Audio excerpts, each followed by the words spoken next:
अस्सलाम वालेकुम नाज़रीन, आप देख रहे हैं वॉइस ऑफ पाकिस्तान और मैं हूं नूर असलम। जैसा कि आपको मालूम है कि गुज़िश्ता दिनों ज़िला कसूर के नवाही गांव खुड़ियाँ खास में एक अंदोखनाक वाक़या हुआ, जिसमें एक हाफ़िज़ कुरान को महज इसलिए कत्ल कर दिया गया कि उसने शैतानी हिफ्ज़ पूरी करने पर मना किया। और वो था पुलिस का एहलकार, पेट्रोलिंग पुलिस का एहलकार, जिसने महज इसलिए हाफ़िज़ कुरान को कत्ल कर दिया कि उसने उसकी शैतानी हिफ्ज़ पूरी नहीं की,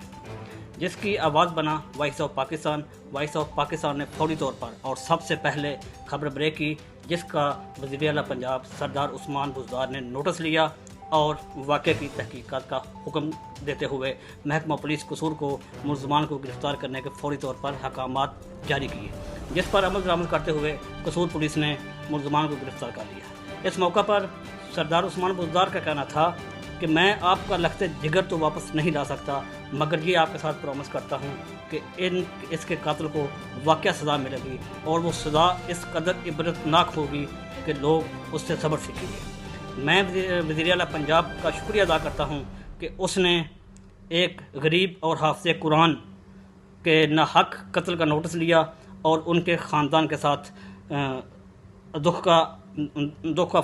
दुख और अफसोस किया और गम की घड़ी में उनके साथ शरीक हुए। मैं यहाँ पर ये अर्ज़ करता चलूँ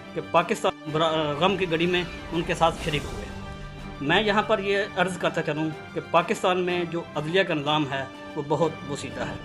यहाँ पर एक केस साल से उसका फ़ैसला नहीं होता। मैं हुकूमत पाकिस्तान से अपील करता हूँ कि इस केस की जितनी जल्दी हो सकती है एक स्पेशल प्रोसीडिंग के तहत इसको चलाया जाए और एक ख़ास अदालत की ज़िम्मेदारी लगाई जाए कि इसकी प्रोसीडिंग है वो फास्ट और डेली की बुनियाद पर करे,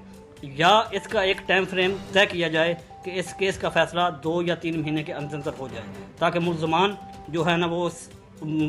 इसको सज़ा मिले। और मैं ये भी अपील करता हूँ कि जैसे हमने ज़ैनब केस के मामले में कहा था कि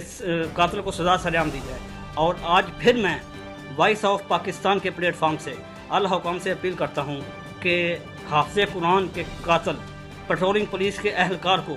इबरतनाक सज़ा सरेआम दी जाए, ताकि आइंदा कोई भी पुलिस एहलकार या सिविल सोसाइटी से ऐसी घिनौनी हरकत करने की जुर्रत ना करे। अल्लाह आपका हामी और नासर हो।